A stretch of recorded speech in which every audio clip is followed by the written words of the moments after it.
Assetou Baba Diarra. J'aime bien ajouter Baba, comme ça les gens vont comprendre.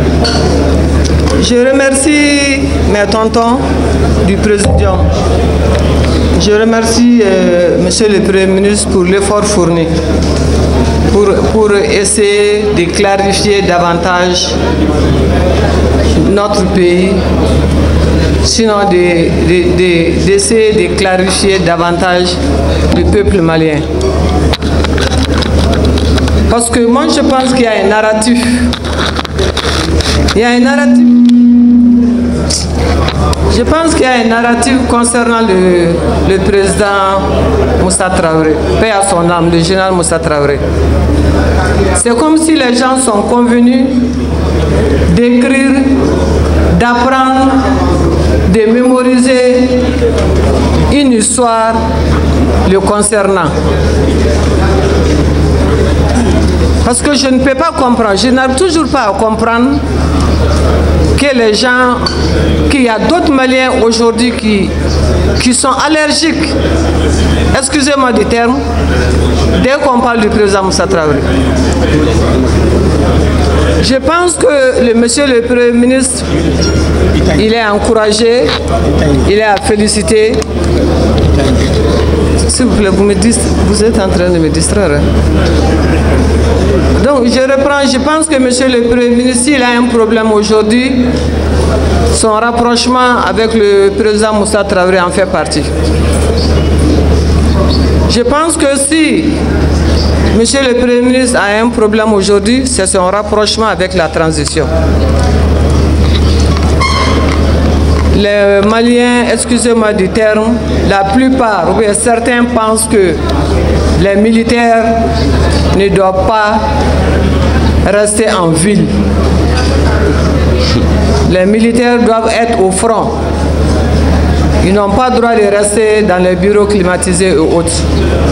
Mais je voudrais juste les rappeler que les militaires, ils sont peut-être nés enfants de militaires, mais ils ne sont pas nés militaires. C'est des civils qui deviennent des militaires.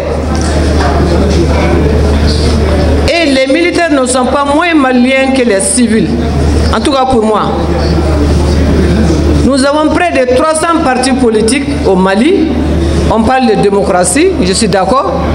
Mais je n'ai pas vu un membre ou bien un groupe de jeunes de ces partis qui se sont portés volontaires pour aller faire une quelconque formation, pour aller aider les militaires à booster les ennemis du Mali hors du pays. Je ne l'ai pas vu.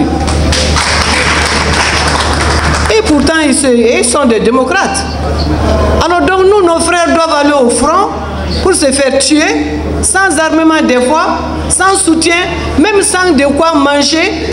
Et vous trouvez ça normal? Moi, je trouve que ça, c'est criminel. Excusez-moi du terme.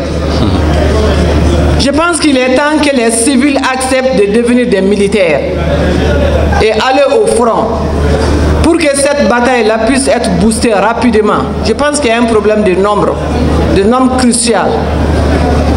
Et ce ne serait pas une très mauvaise idée.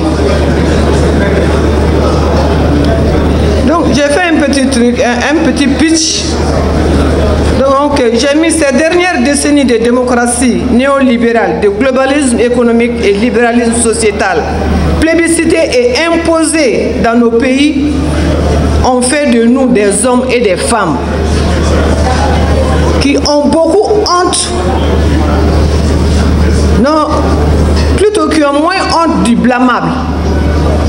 Car presque tout le monde se fait, tout le monde le fait. Donc c'est devenu vraiment la mode. Se faire blâmer est devenu la mode dans notre pays. Ils ont beaucoup moins peur, ces femmes et ces hommes maliens. Ils ont moins peur de l'autorité. Ils ont moins peur des conséquences de leurs actes. Car tout est gérable avec le pouvoir de l'argent et les relations. Ils tendent à mépriser le travail et la culture du mérite, car on veut tout de suite, surtout à tout prix, et sans trop fournir d'efforts. C'est des gens qui résistent difficilement à leurs désirs, à leurs pulsions et aux aléas de la vie, car on est affaibli dans l'âme et habitué à la facilité. C'est des gens qui se focalisent sur les aspects extérieurs superficiels de leur personne. Car le paraître compte désormais beaucoup plus que l'être. C'est des gens qui se disent vouloir le changement, mais très peu veulent changer. Et encore moins en payer les prix. Car l'attachement, l'individualisme, l'irresponsabilité sont devenus la norme. C'est des gens qui sont victimes d'une éducation scolaire universitaire détruite et destructrice dans nos pays. Car élitisés, désorientés, détournés et inadaptés. Je vous jure que la société malienne ne changera pas du jour au lendemain.